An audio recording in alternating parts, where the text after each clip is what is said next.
আমি কবি ও সাহিত্যিক হরিনারায়ণ পোদ্দার বলছি। আমি তেল নিয়ে বলছি, পেট্রোল নিয়ে বলছি। পেট্রোলটা সাধারণত ইরান থেকেই আসে বেশিরভাগ। আজ যে ইরান থেকে যে তেলটা আছে, আমেরিকা সেটাকে বন্ধ করে দিতে চাচ্ছে, এবং এই হরমুজ প্রণালী থেকে যে তেলটা জাহাজ করে আসে সেটা বন্ধ হওয়ার মুখে। এই তেল বন্ধ হওয়ার জন্য আমরা গ্যাস পাচ্ছি না, রান্নার অসুবিধা হচ্ছে, মানুষের গৃহস্থের জিনিসদের রান্নার অসুবিধা হচ্ছে, এবং খাবারের হোটেলগুলোতে সেগুলো বন্ধ হয়ে যাচ্ছে। আমরা একটাই কথা বলছি, আমেরিকার এই যে নীতিটা, সেটা একগুঁয়েমি নীতি। এটাকে অবিলম্বে বন্ধ করতে হবে। মানুষ যাতে রান্নার গ্যাস পায়, এবং যেসব গৃহস্থ লোকরা রান্নাবান্না করতে পারে, এবং সাধারণ মানুষরা যাতে যানবাহন চালাতে পারে, সেই জন্য আমরা তেলটা বলছি। আপনারা ইরানকে বলবো যে আপনারা যেভাবে হোক তেলটা অন্তপক্ষে, আমরা ইরানের বন্ধু রাষ্ট্র, আমরা ভারতবর্ষের লোকরা যদি তেল পায়। আরেকটা তেল আসে আমাদের, সেটা হচ্ছে রাশিয়ার থেকে। রাশিয়ার ওই থেকে তেল আসে, সেটা একটা পাইপলাইন আমাদের আছে, সেই জায়গাতে তেলটা আসে। কারণ রাশিয়ার সঙ্গে আমাদের একটা মিত্রতা আছে, কিন্তু আমেরিকার সঙ্গে কিছুই নেই। আমেরিকা গায়ের জোরে ইরানের উপরে যুদ্ধ চাপিয়ে দিচ্ছে, যাতে আমরা তেল না পাই, ভারতবর্ষে যারা গাড়ি টাড়ি চালান তারা না পান, এবং ভারতবর্ষ কেন, এশিয়ার বিভিন্ন দেশেও তেল সরবরাহ বন্ধ হয়ে যাচ্ছে।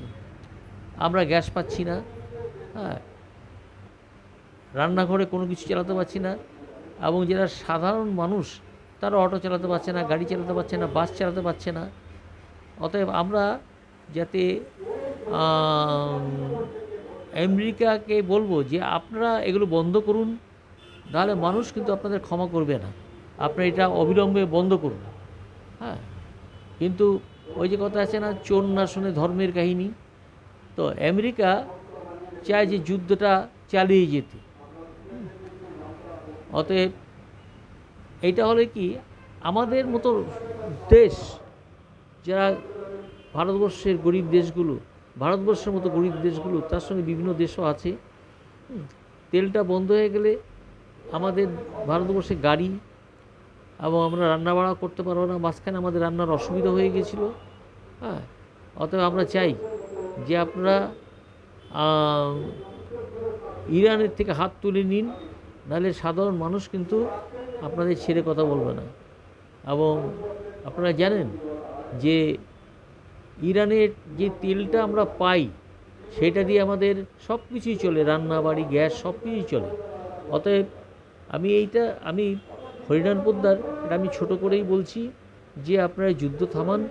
এই যুদ্ধ থেকে আগামী দিনে কোনো একটা বিশ্বযুদ্ধ বেঁধে যেতে পারে, তখন আমেরিকাকে সামাল দিতে হবে। আমেরিকা কেউ ছেড়ে কথা বলবে না। অতএব আমরা চাই না যে কোনো দেশের সঙ্গে কোনো দেশের লড়াই হোক। হ্যাঁ, আপনাদের বিরুদ্ধে ভেনেজুয়েলা আছে, অনেক দেশ আছে যে আপনাদের এই কাজটাকে কেউ সমর্থন করছে না। আমেরিকা তো নিজের একগুঁয়েমি নীতি নিয়ে চলছে। অতএব আমরা এই একগুঁয়েমি নীতি যাতে অবিলম্বে বন্ধ করে, আমরা সেটা চাই। আগেও একবার হরমুজ প্রণালী দিয়ে তেল চলাচল বন্ধ করে দিয়েছিল আমেরিকা। তো যাই হোক, আমরা চাই যে ভারতবর্ষে যাতে তেলের ক্রাইসিস না হয়, এবং ভারতবর্ষের লোকরা যাতে গাড়ি টাড়ি চালাতে পারে। হ্যাঁ, বিভিন্ন যানগুলো চলতে পারে, সেটি আমরা দেখছি। মাঝখানে আমাদের রান্নাও বন্ধ হয়ে গেছিলো, আমরা না পাচ্ছি কেরোসিন, না পাচ্ছি পেট্রোল, না পাচ্ছি কিছু। অতএব আমাদের ভারতবর্ষের গাড়িগুলোও চলছিল না। অতএব আমরা চাই যে আমেরিকার এই ইরান থেকে হাত উঠাক এবং সাধারণ মানুষকে, এশিয়ার সাধারণ মানুষকে যাতে শান্তিতে থাকতে পারে সেটাই করুন। আর আমেরিকার তো একটাই নীতি, যুদ্ধ করব, যুদ্ধ লাগিয়ে যাব।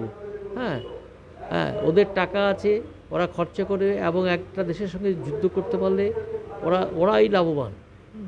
অতএব আমরা আমেরিকাবাসীদেরও বলবো যে আপনারা এইসব যুদ্ধ বন্ধ করুন, হ্যাঁ, যাতে মানুষ সুষ্ঠুভাবে বাঁচতে পারে, এবং যারা তেল উৎপাদনকারী দেশ তাদের যে তেল সরবরাহ তারা করতে পারে, এটা বলে আমার বক্তব্য শেষ করছি। হ্যাঁ, আমি কবি ও সাহিত্যিক হরিনারায়ণ পোদ্দার, এটা আপনাদের ছোট করে বললাম। আর কি বলবো, আবার আগামী যে পরিস্থিতি যদি কিছু পাল্টায় তখন আমি আপনাদের বলবো। হ্যাঁ, এই যে রান্নাবাড়ি সব প্রায় বন্ধের মুখে হয়ে গেছিলো, হোটেল চলছে না, সব কিছু চলছে না ওই গ্যাস তেলের জন্য। অতএব আপনারা এটা বন্ধ করুন। হ্যাঁ, আর আমেরিকাকে বলছি, আপনারা তো দালালি করে যাচ্ছেন, এই দালালিগুলো বন্ধ করুন। অন্যের দেশে নাক গলিয়ে আপনারা নিজের নাক কেটে যাত্রা ভঙ্গ করছেন, এটা ঠিক না। একটা দিন আসবে যেদিন আপনাদের পিঠের শীত দ্বারা পৃথিবীর মানুষ ভেঙে দিবে। হ্যাঁ, এইটাই বলি আমি শেষ করছি। আমি কবি ও সাহিত্যিক হরিনারায়ণ পোদ্দার। হ্যাঁ, এটা কেমন লাগলো আমাকে লাইক করে জানাবেন। কারণ একটা কথা আপনি যে তেলের আমাদের দরকার, আমাদের রান্নাবান্না করতে, যারা নাকি হোটেল ব্যবসা করছে, যারা নাকি গাড়ির ব্যবসা করছে, এদের আমাদের দরকার। আমরা অতএব তেল ছাড়া আমরা চলতে পারছি না। হ্যাঁ, অতএব আপনারা এটাকে আমেরিকাকে ধিক্কার জানান। একটা আমেরিকা হচ্ছে একটা পৃথিবীর বিভীষিকা। হ্যাঁ, আপনারা যদি পৃথিবী থেকে আমেরিকাকে মার দিতে পারেন তাহলে বলে সারা বিশ্ব ঠান্ডা হয়ে যাবে। অতএব আমি এই বলে আমার বক্তব্য শেষ করছি। আমি হরিনারায়ণ পোদ্দার, হ্যাঁ, কবি ও সাহিত্যিক।